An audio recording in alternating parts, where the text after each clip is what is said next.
নমস্কার, আমার নাম পীযূষ মল্লিক। আমি একটি কবিতা বলবো। রবীন্দ্রনাথ ঠাকুরের লেখা রাজা ও রানী।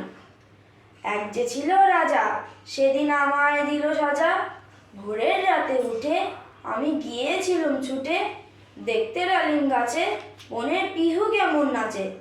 ডালে ছিলেন চড়ে, সেটা ভেঙেই গেল পড়ে। সেদিন হলো মানা আমার পেয়ারা পেরে আনা, রথ দেখতে যাওয়া আমার চিড়ের পুলি খাওয়া। কে দিল সেই সাজা? জানো কে ছিল সেই রাজা?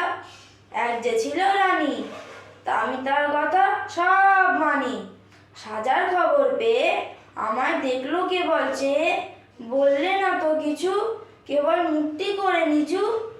আপন ঘরে গিয়ে সেদিন রইল আগল দিয়ে, হলো না তো খাওয়া কিংবা রথ দেখতে যাওয়া। নিল আমায় কোলে সাজার সময় সারা হলে, গলা ভাঙা ভাঙা তার চোখ দুখানি রাঙা। কে ছিল সেই রানী? আমি জানি জানি জানি। নমস্কার।